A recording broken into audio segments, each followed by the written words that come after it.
जय हिंद, वंदे मातरम। स्वागत है आप सभी का टारगेट विथ राकेश में। तो आ गए हैं आपके अपने राकेश सर, ऑफलाइन के साथ साथ ऑनलाइन भी। तो जीएस का मैं 25 क्वेश्चन लेकर हाजिर हूँ। ये मेरा तीसरा सेट होगा। जो भी student SSC GD, Bihar police, Bihar दरोगा की तैयारी करते हैं वो इस वीडियो को जरूर देखेंगे। चलिए तो शुरू करते हैं हम।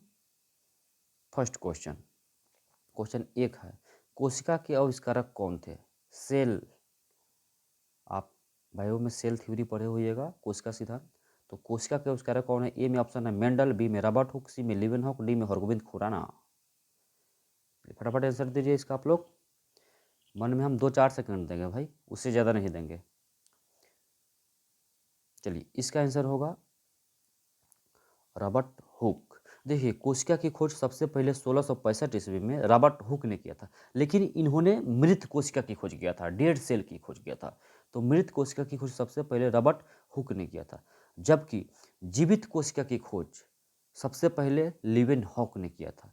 तो जीवित कोशिका की खोज लीवेनहॉक ने किया था, ठीक है ना, जबकि मृत कोशिका की खोज रॉबर्ट हुक ने किया था। जबकि कोशिका सिद्धांत स्लाइडन एवं स्वान ने दिया था, ठीक है ना। हमारे शरीर का जो निर्माण हुआ है अरबों खरबों करोड़ों कोशिकाओं के मिलने से हुआ। अगर हम अपने शरीर से एक कोशिका को निकालेंगे और उसको जूम करते हैं तो उसमें बहुत सारा चीज़ पाया, जैसे माइटोकॉन्ड्रिया, गोल्गी बॉडी, लाइसोसोम, ठीक है ना, बहुत सारा चीज़ उसमें पाया जाता है। चलिए तो स्पेशल आपको बायो क्लास में पढ़े होइएगा। चलिए इसमें ऑप्शन है ए में मेंडल। देखिए मेंडल आनुवंशिकता का जनक इनको कहते हैं। ग्रेगर जोहान मेंडल को आनुवंशिकता का जनक कहा जाता है। इन्होंने मटर के पौधे पर क्या किया था? प्रयोग किया था। चलिए हरगोविंद खुराना, इन्होंने कृत्रिम जीन का संश्लेषण सिद्धांत दिया था, ठीक है ना, हरगोविंद खुराना। चलिए तो दूसरा क्वेश्चन, निम्न में से किसके कारण रक्त का रंग लाल होता है? ऑप्शन ए में बिलिरुबिन, बी में हीमोग्लोबिन, सी में आयरन, डी में उपयुक्त सभी। चलिए टारगेट विथ राकेश सर, आप यूट्यूब में जाइएगा, सर्च कीजिएगा, मेरा चैनल आ जाएगा, उसको सब्सक्राइब कीजिएगा, दोस्तों के साथ शेयर कीजिएगा। चलिए इसका आंसर होगा, आपको बता दें हम, हीमोग्लोबिन। देखिएगा रक्त में आरबीसी पाया जाता है और आरबीसी के अंदर में हीमोग्लोबिन पाया जाता है, और हीमोग्लोबिन का मुख्य घटक जो होता है आयरन होता है, ठीक है ना। तो रक्त का रंग लाल क्यों होता है? इसका कारण क्या है? हीमोग्लोबिन, ठीक है ना। चलिए ये ऑप्शन ए में है बिलिरुबिन। देखिए बिलिरुबिन हमारे लीवर से निकलता है। मानव शरीर की सबसे बड़ी ग्रंथि लीवर होती है और लीवर से ही बिलिरुबिन निकलती है, ठीक है ना। बिलिरुबिन की अगर शरीर में अधिकता हो जाए तो क्या होगा? हमारा शरीर धीरे धीरे पीला हो जाता है, आँख हल्का हल्का पीला होने लगेगा, जीभ पीला होने लगेगा, ठीक है ना। जो किसको बताता है? हम को कहते हैं गाँव में पीलिया हो गया, इसको जॉन्डिस हो गया है, ठीक है ना। ये बिलिरुबिन, इसी बिलिरुबिन के कारण ही लेट्रिन का जो कलर होता है वो हल्का पीला होता है, ठीक है ना। चलिए तो आयरन बता दिए कि हीमोग्लोबिन का मुख्य घटक क्या होता है? आयरन होता है। दोस्तों मैं इतनी बेहतरीन पढ़ाऊंगा ना कि आपको पढ़ने के लिए मजबूर कर देंगे। चलिए आगे तीसरा क्वेश्चन में आइए। रेबीज के टीके की खोज किसने किया? ए में लुई पास्चर, बी में प्यूरे क्यूरे, सी में लीवेनहॉक, डी में एडिसन। चलिए फटाफट इसका आंसर दीजिए आप लोग। रेबीज का टीके की खोज किसने किया? चलिए इसका आंसर होगा ए, लुई पास्चर। तो रेबीज के टीके की खोज किसने किया था? Louis Pasteur. लुई पास्चर ने ही दूध के किण्वन का सिद्धांत दिया था, दूध पश्चुराइजेशन के सिद्धांत भी दिया था। उन्होंने खोजा था दूध का पश्चुराइजेशन यानी कि 62 डिग्री सेल्सियस पर किया जाता है, ठीक है ना। पियरे क्यूरी, मैडम क्यूरी ने रेडियम और पोलोनियम की खोज किया था। क्या? पियरे क्यूरी ने रेडियम एवं पोलोनियम की खोज किया था। एडिसन ने क्या नहीं, बल्ब की खोज किसने किया था? एडिसन ने किया था। और लिविन हॉक, बैक्टीरिया की खोज किसने किया था? Living hoc. वायरस की खोज किसने किया था? इवानोवस्की। वायरस की खोज इवानोवस्की, बैक्टीरिया की खोज लिविन हॉक। चलिए चौथा हो गया, पांचवा क्वेश्चन। चलिए चौथा क्वेश्चन पाते हैं। निम्नलिखित में कौन वायु प्रदूषक नहीं है? देखिए वायु प्रदूषक नहीं है, आप इसका आंसर बहुत सोच समझ कर दीजिएगा। SO2, CO, CO2, DDT, इसमें से कौन सा वायु प्रदूषक नहीं है? फटाफट इसका आंसर दीजिए आप लोग। गर्दा गर्दा। दोस्तों लाइक कीजिएगा, शेयर कीजिएगा, कमेंट कीजिएगा। आप ही लोग तो हमारे जान है, प्राण है यार। चलिए इसका आंसर क्या होगा, तो सी होगा। देखिएगा कार्बन डाइऑक्साइड कैसे वायु प्रदूषक नहीं है। हमारे वायुमंडल में सबसे ज़्यादा नाइट्रोजन है, उसके बाद ऑक्सीजन है, उसके बाद कार्बन डाइऑक्साइड। कार्बन डाइऑक्साइड हमारे वायुमंडल में 0.03% है, जबकि ऑक्सीजन 78% है। और सॉरी ऑक्सीजन बोल रहे हैं, नाइट्रोजन 78% और ऑक्सीजन 21% है। ठीक है ना, इसको आप लोग याद रखिएगा। चलिए उसके बाद सल्फर डाइऑक्साइड। देखिए कार्बन मोनोऑक्साइड जो डीजल पेट्रोल से जो गाड़ियाँ चलती है उसे जो धुआं निकलती है उसमें कार्बन मोनोऑक्साइड सबसे ज़्यादा निकलती है। ठीक है ना। डीडीटी विश्व का सबसे बड़ा अभी कीटनाशक डीडीटी को माना गया है। विश्व का सबसे बड़ा कीटनाशक किसको माना गया है, डीडीटी। डीडीटी का फुल फॉर्म होता है डाइक्लोरोडाइफिनॉल ट्राइक्लोरोइथेन। डाइक्लोरोडाइफिनॉल ट्राइक्लोरोइथेन डीडीटी का फुल फॉर्म होता है। चलिए आगे, कांसा मिश्र धातु है किसका किसका। चलिए फटाफट इसका आंसर दीजिएगा आप लोग। कांसा, ए में तांबा जस्ता, बी में तांबा टीन, सी में तांबा एल्युमिनियम, डी में सीसा टीन। फटाफट इसका आंसर दीजिए, शेयर भी कीजिए और देखिए भी। इसका आंसर मन में दीजिए और अपने अपने आप को देखिए कि मेरी तैयारी कहाँ तक है। अभी सामने में 15 नवंबर से जीडी का एग्ज़ाम होने वाला है, तो अपने आप को पकड़िए। ठीक है ना। चलिए टांग मिस्टेक अगर होता है तो उसे आप नज़रअंदाज करेंगे बोलते समय।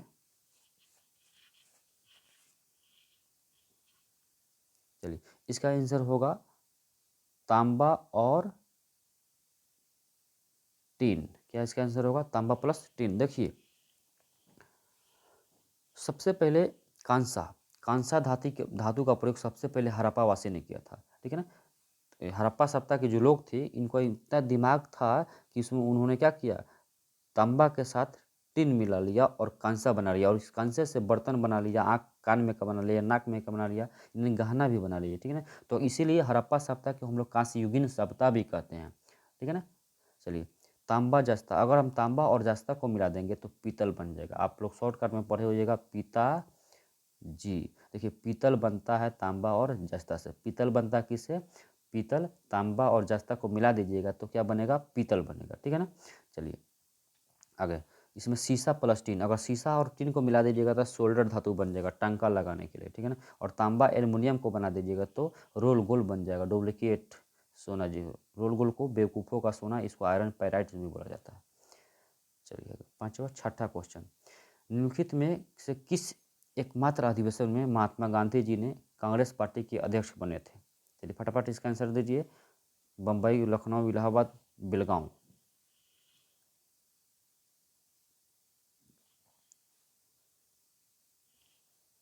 चलिए तो इसका आंसर होगा डी, बेलगांव।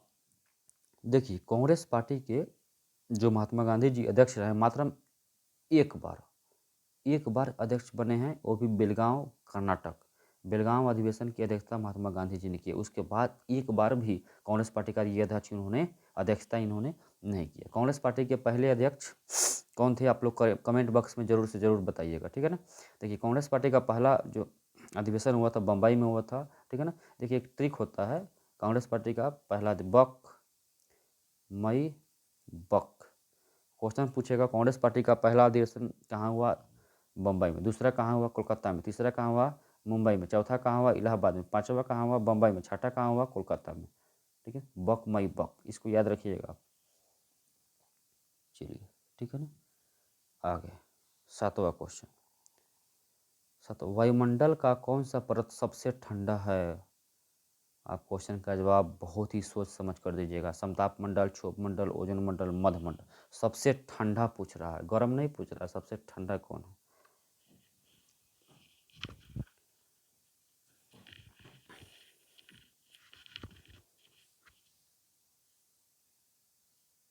चलिए तो इसका आंसर होगा डी, वायुमंडल का सबसे ठंडा परत होगा मध्य मंडल। देखिए हमारे वायुमंडल में को 5 परतों में बांटा गया है, क्षोभ मंडल, समताप मंडल, मध्य मंडल, आयन मंडल, बहिर्मंडल। क्षोभ मंडल में ही बादल का गरजना, आंधी तूफान, चिड़िया सब क्षोभ, चिड़िया उड़ती है क्षोभ मंडल में, उसके ऊपर है समताप मंडल। समताप मंडल में टेम्परेचर क्या होता है, समान रहता है। समताप मंडल को दो भागों में बांटा गया, ऊपरी मंडल, निचली मंडल। तो निचली मंडल में ही वायुयान एक जगह से दूसरे जगह आती है, जाती है, हेलीकॉप्टर वगैरह इसी में उड़ती है। जबकि ऊपरी समताप मंडल के ऊपरी मंडल में ओजोन परत पाया जाता है, ठीक है ना। ओजोन परत की मोटाई हम लोग डॉप्सन इकाई में मापते हैं। ओजोन परत संरक्षण दिवस 16 सितंबर को मनाया जाता है, ठीक है ना। ओजोन परत के ऊपर जो परत होता है उसको मध्य मंडल कहते हैं। मध्य मंडल जो का टेम्परेचर माइनस में होता है, सबसे ठंडा होता है, ठीक है ना। इसमें उल्का पिंड से संबंधित घटनाएं घटती है। जो भी उल्का पिंड आता है क्षोभ मंडल में, सॉरी, मध्य मंडल में आकर समाप्त हो जाता है। उसके बाद आयन मंडल, हम लोग रेडियो, टेलीविजन, इंटरनेट सेवा जो होती है आयन मंडल से दूर संचारित होती है। उसके बाद इसके ऊपर बात होती है बहिर्मंडल, ठीक है ना। बहिर्मंडल 640 से ऊपर है। चलिए, ठीक है ना। तो इसको आप याद रखिएगा, क्षोभ मंडल, समताप मंडल, मध्यमंडल, आयन मंडल, बहिर्मंडल। चलिए, 8वां क्वेश्चन, हुमायूं का जन्म सन 1508 में कहाँ हुआ? ए में काबुल, बी में आगरा, सी में दिल्ली, डी में लाहौर। चलिए फटाफट इसका आंसर दीजिए।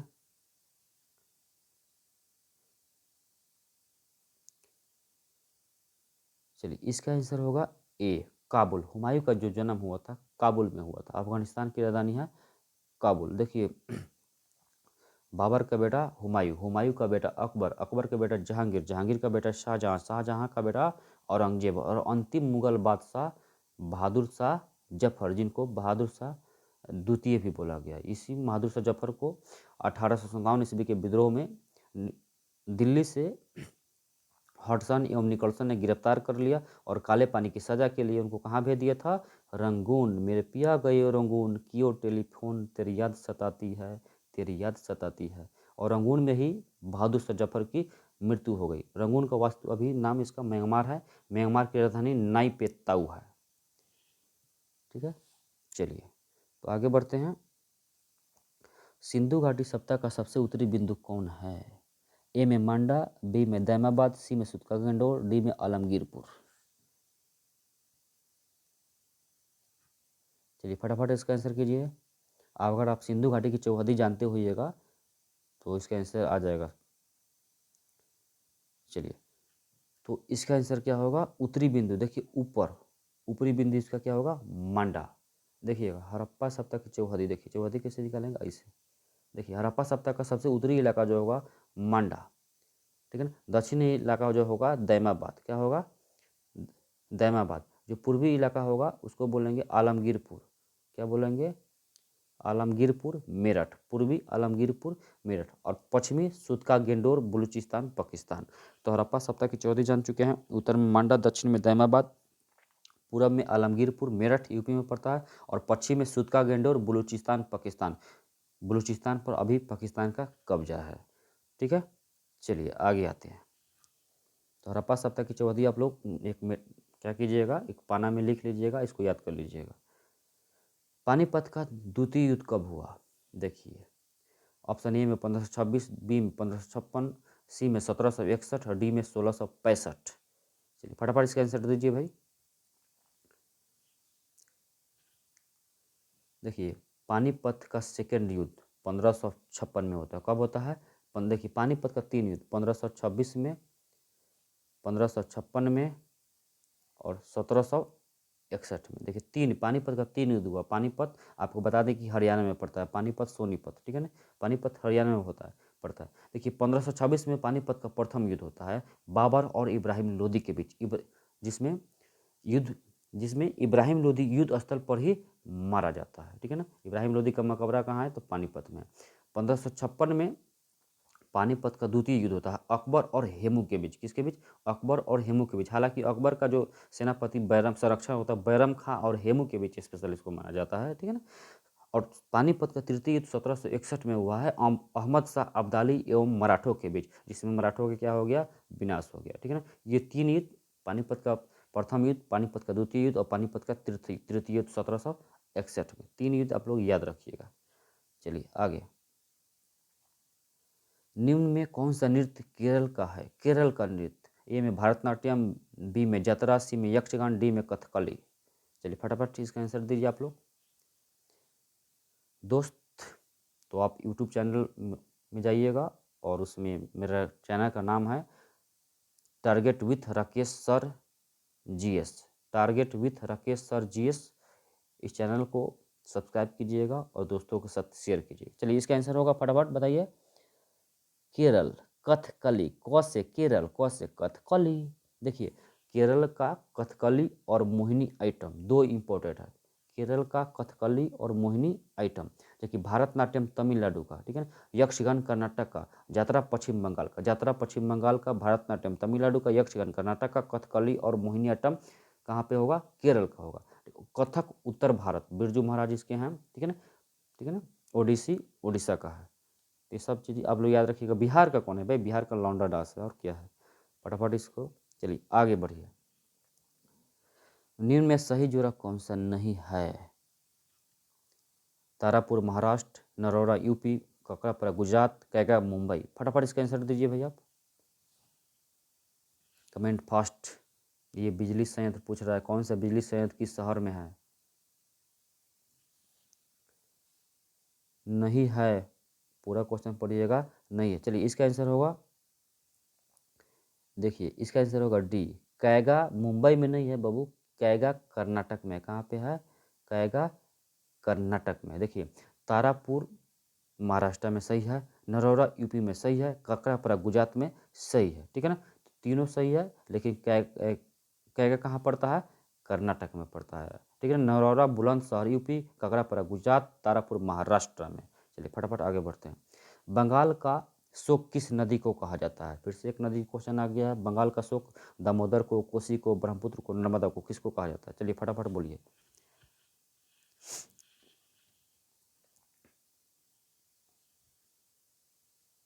चलिए फटाफट, बंगाल का शोक, बंगाल का शोक बाबू, इसका आंसर होगा ए, दामोदर नदी। बंगाल का शोक किसे कहा जाता है, दामोदर नदी को। जबकि बिहार का शोक कोसी को, जबकि असम का शोक ब्रह्मपुत्र नदी को कहा जाता है। जबकि गुजरात का जीवन रेखा किस नदी को कहा गया है, नर्मदा नदी को। सरदार सरोवर बांध परियोजना किस नदी पे है, नर्मदा नदी पर, ठीक है ना। फिर से देखिए, बंगाल का शोक दामोदर, बिहार का शोक कोसी और असम का शोक ब्रह्मपुत्र। फिर पूछेगा आपसे, गुजरात का जीवन रेखा किस नदी को कहा जाता है, life line of Gujarat, Narmada नदी को। सरदार सरोवर परियोजना नर्मदा नदी पर स्थित है। चलिए आगे बढ़ते हैं। विश्व जैव विविधता दिवस कब मनाया जाता है, जैव विविधता, बायोडाइवर्सिटी डेज। ऑप्शन है, ए में 20 मार्च, बी में 21 मार्च, सी में 22 मार्च और डी में 22 अप्रैल। तो मैं बता दूं, सॉरी बोलेंगे, इसका कोई भी आंसर सही नहीं है। चलिए इसका आंसर होगा 22 मई। क्या होगा इसका आंसर सही, 22 मई। क्या होगा इसका आंसर, 22 मई। देखिए आप लोग कैसे याद रखिएगा, देखिए याद कीजिएगा कैसे, 20 मार्च, ठीक है ना, 20 मार्च, ठीक है ना, 21 मार्च, 22 मार्च, 22 अप्रैल, 22 मई। फटाफट इसको याद रखिए। देखिए 20 मार्च को जल दिवस, 21 मार्च को अंतर्राष्ट्रीय वन दिवस, 22 मार्च को बिहार दिवस और 22 मार्च को जल दिवस, और 22 अप्रैल को विश्व पृथ्वी दिवस और 22 मई को जैव विविधता दिवस, बायोडाइवर्सिटी डे कहिया, 22 मई। 20 मार्च जल दिवस, 21 मार्च वन दिवस, 22 मार्च जल दिवस, 22 मार्च बिहार दिवस, ठीक है, सॉरी 21 मार्च अंतर्राष्ट्रीय वन दिवस, सॉरी। फिर से देखिए 20 मार्च 20 मार्च गौरैया दिवस, 21 मार्च अंतर्राष्ट्रीय वन दिवस, 22 मार्च जल दिवस और बिहार दिवस, 22 अप्रैल पृथ्वी दिवस, 22 मई जैव विविधता दिवस, बायोडाइवर्सिटी डे। चलिए आगे। तो दोस्तों आप बढ़िया से बेहतरीन इसको स्कैनिंग कीजिएगा। एक बार में अगर नहीं समझ में आता है तो वीडियो को पुश करके फिर से बैक करके फिर से इसको देखिएगा। जब तक कि याद नहीं होगा तब तक कि इसको देखते रहना है, क्योंकि आप भी दशरथ माजी से कोई कमज़ोर नहीं है। जब कसम खा लीजिए कि जब तक तोड़ेंगे नहीं तब तक छोड़ेंगे भी नहीं। आगे, आरबीआई द्वारा किसी कमर्शियल बैंक को अल्प समय के लिए ऋण दिया जाता है तो उसे क्या कहा गया है, कहा जाता है। समझ लीजिए कि आरबीआई किसी भी कमर्शियल बैंक, जैसे आरबीआई के commercial bank, state bank, bank of Baroda, ये सब कहलाएगा, ठीक है ना। तो आरबीआई अगर किसी कमर्शियल बैंक को लोन देती है वो भी कम समय के लिए, तो क्या कहलाएगा। ऑप्शन समझिए। ऑप्शन ए में है रेपो रेट, बी में है बैंक रेट, सी में है सीआर रेट, डी में इनमें से कोई इनमें से कोई नहीं है। Target with Rakesh sir GS में जो भी स्टूडेंट मेरे देख रहे हैं उनको बहुत बहुत शुक्रिया, और इस परिवार के आप सदस्य बन चुके हैं। इस आपकी जवाबदेही है कि इस परिवार को और आगे बढ़ाया जाए। तो आइए जुड़िए, ये बहुत अच्छा प्लेटफॉर्म हम तैयार कर रहे हैं यूट्यूब पे। आप थोड़ा सा मुझे मदद कीजिए आगे बढ़ाने में। चलिए, तो इसका आंसर होगा, आपको बता दें मैं, रेपो रेट। तो आरबीआई किसी भी कमर्शियल बैंक को कम समय के लिए अगर लोन देती है तो उसे रेपो रेट बोला जाता है। जबकि आरबीआई किसी भी कमर्शियल बैंक को अधिक समय के लिए, ज़्यादा दिन के लिए अगर लोन देती है तो उसे बैंक रेट बोला जाता है। ठीक है ना। तो कम समय के लिए लोन देगा तो रेपो रेट, अधिक समय के लिए लोन देगा तो बैंक रेट, एक है सी रेट, CRR। तो देखिए, कोई भी व्यक्ति अगर सरकारी या बैंक खोलना चाहता है तो कुछ रुपया जमानत राशि के रूप में आपको आरबीआई के पास गिरवी रखना पड़ता है। इसी को हम लोग CRR बोलते हैं। ठीक है ना। जैसे राष्ट्रपति का चुनाव लड़िएगा तो उसमें भी जमानत राशि जमा करना पड़ता है। ठीक है ना। तो यहाँ भी जमानत है कुछ कि आप अगर बैंक खोलते हैं तो आरबीआई के पास पहले कुछ रुपये जमा कीजिए तो आपको लाइसेंस वगैरह दिया जाएगा। चलिए, शेरशाह सूरी के द्वारा चलाया गया सोने के सिक्के को क्या कहा गया है? चलिए फटाफट इसका आंसर दीजिए।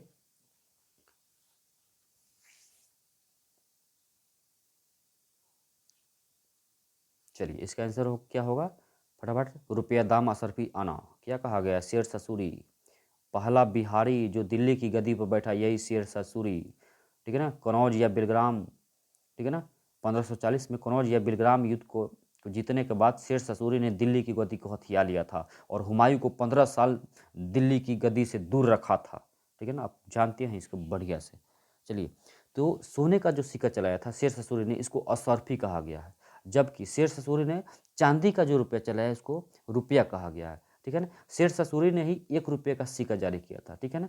देखिए, दाम, शेरशाह सूरी ने तांबे का भी रुपया चलाया जिसको दाम कहा गया। तो 3 रुपये, 3 गो पैसा चलाया था। सोने का असरफी, चांदी का रुपया कहा गया, और जो तांबे का रुपया चलाया उसको दाम कहा गया। और आना सिक्का, देखिए आना भी ऑप्शन है। तो बता दें कि शाहजहां का नाम सुने होगा। शाहजहां ने आना सिक्का का प्रचलन किया है। 1 आना, 2 आना, 3 आना, 4 आना पर आपके बाबा परदादा ये लोग आना सिक्का चलता था। अभी तो आना सिक्का प्रचलन बंद हो गया, चरानी अठानी भी बंद हो गया, छोटा वाला 1 रुपया भी बंद हो गया।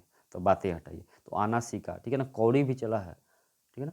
देखिए, तो शेरशाह सूरी ने कैसा सिक्का चलाया था? रुपया, दाम और असरफी। फिर से देखिए देखिए, भारत में पूछेगा कि सबसे पहले सोने का सिक्का किसने जारी किया? तो हिंद, यूनानिया या बैक्ट्रियाई के शासक ने। भारत में सबसे ज़्यादा सोने का सिक्का किसने जारी किया? तो गुप्तों ने। भारत में सबसे शुद्ध सोने का सिक्का किसने जारी किया? तो कुषाणों ने। भारत में शीशे का सिक्का सबसे पहले किसने जारी किया? तो सातवाहनों ने। चमड़े का सिक्का किसने जारी किया था भैया? शिहाबुद्दीन भिश्ती ने। एक दिन का, हुमायूं ने उसको 1 दिन का शासक बनाया था, और 1 दिन के शासन में शिहाबुद्दीन भिश्ती ने चमड़े का सिक्का जारी किया था। एक ही दिन उसका वैलिडिटी था। चलिए आगे आइए। राष्ट्रपति तथा उपराष्ट्रपति का वेतन भत्ता किस अनुसूची के तहत दिया जाता है? ऑप्शन ए, देखिए अनुसूची आप लोग, अरे भैया आप स्टूडेंट हैं ना, 12 अनुसूची जबान पे याद होना चाहिए। अगर नहीं है याद तो फौरन इसको याद कीजिए।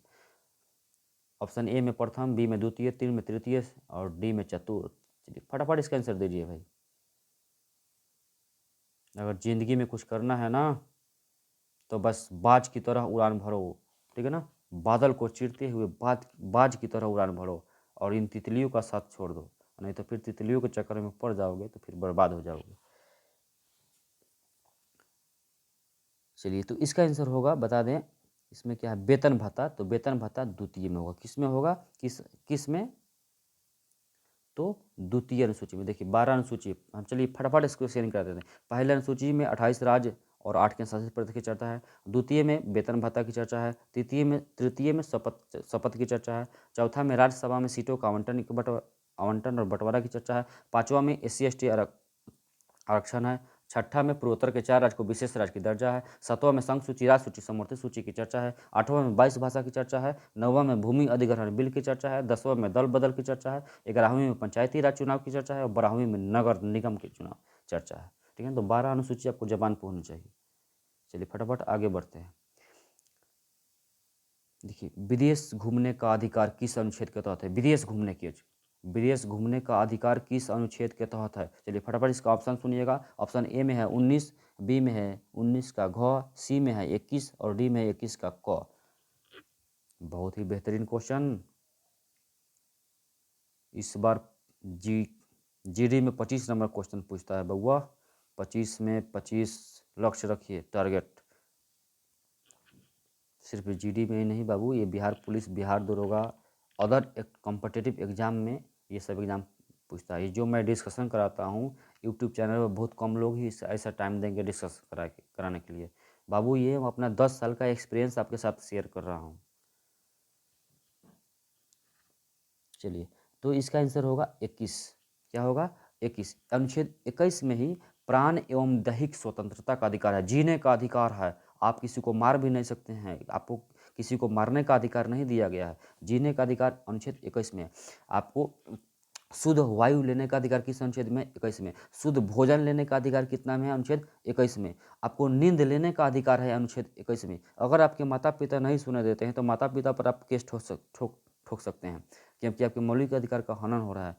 आपको नींद लेने का भरपूर क्या है? फ्री है, मौलिक अधिकार है, सोने का अधिकार है अनुच्छेद 21 में। 21 में निजता का अधिकार भी रहा है, ठीक है ना। निजता का, मेरा पर्सनल मैटर है भैया, हम अपने गर्लफ्रेंड बॉयफ्रेंड का नंबर को शेयर नहीं करेंगे, इसलिए मेरा, क्योंकि मेरा निजी मामला है, निजता का मामला है, ठीक है ना। हम अपनी एटीएम पिन का नंबर किसी को नहीं बताएंगे, ये मेरा निजी मैटर है, ठीक है ना। तो निजता का अधिकार किस अनुच्छेद में है? 21। चलिए देखिए, तो विदेश घूमने का अधिकार किस में? अनुच्छेद 21 में। लेकिन भारत के किसी भी राज्य में घूमने का अधिकार किस अनुच्छेद में होगा? 19 का घ में, ठीक है ना। तो भारत में कहीं भी घूमने का अधिकार 19 में घ में, जबकि विदेश घूमने का अनुच्छेद 21 में। 19 के क कहता है कि आपको मीडिया को आज़ादी दिया गया है और क्या है? बोलने की आज़ादी दिया गया। 19 को क में। 21 के क में 6 से 14 वर्ष के बच्चों के लिए निःशुल्क एवं अनिवार्य शिक्षा का प्रावधान है, जो 86वें संविधान संशोधन 2002 के तहत इसको जोड़ा गया। ये आपका 11वां मौलिक कर्तव्य है। हर माता पिता का कर्तव्य है कि 6 से 14 वर्ष के बच्चों को आप स्कूल में भेजेंगे, किसी जोखिम भरे कार्य में नहीं लगाएंगे। शिक्षा बहुत जरूरी है। चलिए आगे, 19 नंबर क्वेश्चन। भारत में अभी तक कितने बार राष्ट्रीय आपात लगाया है? देखिए, अब राष्ट्रीय आपात 2 बार, 3 बार, 4 बार, 8 बार। फटाफट इसका आंसर दीजिएगा। राष्ट्रीय आपात, देखिएगा इसका आंसर क्या होगा? तो बी, 3 बार। देखिए राष्ट्रीय आपात, इससे पहले जानेंगे अनुच्छेद 352 के तहत राष्ट्रपति राष्ट्रीय आपात की घोषित करते हैं, ठीक है ना। और राष्ट्रीय आपात अभी तक 3 बार लगा है। 1962 में पहली बार, 1971 में दूसरी बार और तीसरी बार 1975 में। 62, 71, 75, अभी तक भारत में 3 बार राष्ट्रीय आपात लगा है। 1962 में भारत चाइना युद्ध हुआ था, उस समय लगा था। 1971 में भारत पाकिस्तान युद्ध हुआ था, उस समय लगा था। और 1975 में इंदिरा गांधी आंतरिक अशांति के आधार पर भारत में क्या लगाई थी? राष्ट्रीय आपात लगाई थी। इसी आंतरिक अशांति के बाद में जब चुनाव हुआ तो इंदिरा गांधी बरेली से चुनाव लड़ रही थी, ठीक है ना। और जब बरेली से चुनाव हुआ तो इसमें इंदिरा गांधी चुनाव में हार गई। तो हारने के बाद एक गाना आया था कि झुमका गिरा रे बरेली के बाजार में। चलिए आगे आइए, 20 नंबर क्वेश्चन। तो आप समझ गए हैं कि अभी तक राष्ट्रीय आपात कितने बार लगा है? 3 बार। कितने बार? 3 बार। देखिए उसके बाद है राष्ट्रपति शासन। तो हर राज्यों में लगता है राष्ट्रपति शासन। अभी तक बिहार में 8 बार लग चुका है। जबकि वित्तीय आपात, ठीक है ना, ये वित्तीय आपात अभी तक भारत में एक बार भी नहीं लगा है, अनुच्छेद 360 के तहत वित्तीय आपात, ठीक है ना। तो आपात उपबंध 3 प्रकार के होते हैं, 352, 356, 360। चलिए आगे, निम्न में कौन अस्थायी सदन है? अस्थायी सदन, देखिए अस्थायी सदन है लोक लेखा समिति, प्राक्कलन समिति, तदर्थ समिति, लोक उपक्रम समिति। चलिए इसके आंसर फटाफट जवाब दीजिए कमेंट बॉक्स में। आप लोग कमेंट थोड़ा सा कम कर रहे हैं, प्लीज़ इसको लाइक कीजिएगा और कमेंट में कुछ लिखिए और सपोर्ट कीजिए टारगेट विथ राकेश सर का। आप ही लोग हमारे जान है, प्राण है।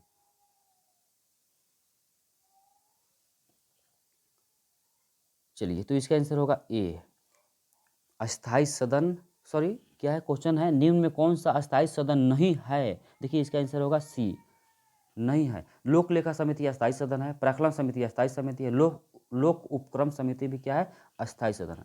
देखिए लोक लेखा समिति में 22 सदस्य होते हैं ठीक है ना। एक 15 लोकसभा से और 7 राज्यसभा से। लोकसभा के जो लोक लेखा समिति के जो अध्यक्ष होते हैं वे क्या होते हैं, विपक्ष के नेता होते हैं। सबसे पहले मीनू मसानी जी को बनाया गया था, ठीक है ना। तो प्राक्कलन समिति और लोक उपक्रम समिति और लोक लेखा समिति एक अस्थायी सदन है, जबकि तदर्थ समिति अस्थायी सदन है। प्रत्येक वर्ष इसका क्या होता है, विघटन हो जाता है। चलिए 21 नंबर, टाइम का बॉन्डिंग है थोड़ा सा इसलिए हम ईईजी। देखिए ईईजी का पूर्ण रूपेण क्या होगा, इसका फुल फॉर्म पूछ रहा है। तो देखिए ईईजी पहले सबसे पहले समझेगा, ईईजी, ईईजी का फुल फॉर्म क्या होगा। चलिए मन में आप लोग जवाब दीजिए पढ़कर। चलिए इसका आंसर होगा बी। क्या होगा इसका आंसर, इलेक्ट्रोएंसिफ्लोग्राफी। इलेक्ट्रोएंसिफ्लोग्राफी ईईजी का प्रयोग कहाँ किया जाता है, तो मस्तिष्क संबंधी बीमारी का पता लगाने के लिए ईईजी का प्रयोग किया। जबकि ईसीजी एक होता है, इलेक्ट्रोकार्डियोग्राफ, ठीक है ना। ईसीजी का प्रयोग हृदय संबंधी बीमारी को पता लगाने के लिए ईसीजी के लिए प्रयोग किया जाता है, जबकि ईईजी का प्रयोग मस्तिष्क संबंधी बीमारी का पता लगाने के लिए किया जाता है। चलिए आगे बढ़ते हैं। निम्न में से किसका उपनाम द वॉल है। राहुल द्रविड़ का, मैरी कॉम का, सौरभ गांगुली का, पीटी उषा का। फटाफट आंसर दीजिए। किसका नाम द वॉल है, द वॉल। अरे मेरे दोस्त, चलिए तो इसका आंसर होगा राहुल द्रविड़। तो द वॉल के राहुल द्रविड़ को नाम से जानते हैं, sorry the wall Rahul Dravid का उपनाम है। जबकि मैरी कॉम का उपनाम क्या है, सुपर मॉम, ठीक है ना। सौरभ गांगुली को क्या कहते हैं हम लोग, बंगाल टाइगर। और उड़न परी के नाम से किन जाते हैं, पीटी उषा। तो the wall Rahul Dravid, super mom Mary Kom, Bengal tiger Sourav Ganguly, उड़न परी पीटी उषा, ठीक है ना। चलिए आगे बढ़ते हैं। वीडियो थोड़ा सा लंबा हो रहा है दोस्त, दिल थाम के पढ़िएगा। चलिए, भारत ने ओलंपिक में कुल कितने स्वर्ण पदक जीत गए, कुल कितने। अभी आप टोक्यो ओलंपिक हुआ है, अब बता दें जापान में टोक्यो ओलंपिक हुआ है, ठीक है ना। जापान की राजधानी टोक्यो है और मुद्रा वहाँ का येन है, ठीक है ना। तो देखिए अभी जो वहाँ पे ओलंपिक गेम हुआ है उसमें भारत ने कुल कितने स्वर्ण जीते हैं। तो इसका आंसर क्या होगा, मन में बोल लीजिएगा, इसका आंसर 1 होगा। क्या होगा, 1। कितने स्वर्ण पदक जीता, 1। और किसने जीता और किस खेल में जीता, आप please please please comment box में कमेंट कीजिएगा, ठीक है ना। चलिए इस तो स्वर्ण पदक कितने जीते, 1। हालांकि कुल पदक कितने जीते, तो 7। देखिए 1 स्वर्ण पदक और 4 कांस्य पदक और 2 रजत पदक। 1 स्वर्ण पदक, 4 कांस्य पदक और 2 रजत पदक। टोटल पदक पूछेगा कि 2021 में टोक्यो ओलंपिक में भारत ने कुल कितने पदक जीता, तो 7। कितना, 7 7 7 7 फेरा याद रखिएगा, 7। चलिए, मित्र शक्ति युद्धाभ्यास भारत और किस देश के साथ आयोजित किया जाता है। मित्र शक्ति युद्धाभ्यास किसके साथ, नेपाल, श्रीलंका, बांग्लादेश, मालदीव। किसके साथ, भारत और नेपाल के बीच की, भारत श्रीलंका की, भारत बांग्लादेश की, मालदीव। मित्र शक्ति एक युद्धाभ्यास है जो भारतीय सेना और कौन सा किसकी सेना मिलकर आपस में ट्रेनिंग लेती है। तो मित्र शक्ति हमारे नीचे हैं, तमिलनाडु के नीचे जाइए, एक देश है छोटा सा, श्रीलंका। तो श्रीलंका और भारत के बीच युद्ध अभ्यास होता है जिसको मित्र शक्ति कहा गया। चलिए आगे आइए, 25वां। 2021 में आईपीएल का खिताब किसने जीता, इंडियन प्रीमियर लीग। सब लोग जानते होइएगा कौन जीता भाई, फटाफट। चलिए तो इसका आंसर क्या होगा, चेन्नई सुपर किंग की, कोलकाता की, मुंबई की, किंग्स 11। चलिए तो इसका आंसर क्या होगा, फटाफट आप लोग जवाब दीजिए। इसका आंसर होगा ए, चेन्नई सुपर किंग, ठीक है ना। आप जानते हैं कि चेन्नई सुपर किंग्स के जो कप्तान है आज कौन है, आपको धोनी जी हैं, ठीक है ना। कोलकाता नाइट राइडर्स पूछेगा आईपीएल 2021 में हारा कौन, उप विजेता कौन है, तो कोलकाता नाइट राइडर्स। और जीता कौन, तो चेन्नई सुपर किंग, ठीक है ना। आप लोग आज मैच देख रहे होंगे, हालांकि आप इस मैच में नहीं देख रहा हूँ, वीडियो बना रहा हूँ, ठीक है ना। तो इंडिया पाकिस्तान का T20 वर्ल्ड कप चालू है, फिर अगला 31 तारीख को है। तो आप लोग वर्ल्ड मैच भी देखिए, में आप सुबह में जब टाइम मिले वीडियो को जरूर देखिए। और आप बगल में एक कलम और कॉपी लेकर तब मेरे वीडियो को देखिएगा, जो क्वेश्चन याद नहीं होगा उसको लिख लीजिएगा, ठीक है ना। तो कैसा लगा वीडियो दोस्तों, प्लीज़ प्लीज़ प्लीज़ प्लीज़ आप मुझे सपोर्ट कीजिए और इस वीडियो को फॉरवर्ड कीजिए, ज़्यादा से ज़्यादा लोगों को बढ़ाइए और एक छोटे से आदमी को आगे बढ़ाइए, ठीक है। डेट्स ऑल, फिर मिलते हैं आपको अगले वीडियो में, तब तब के लिए बाय बाय।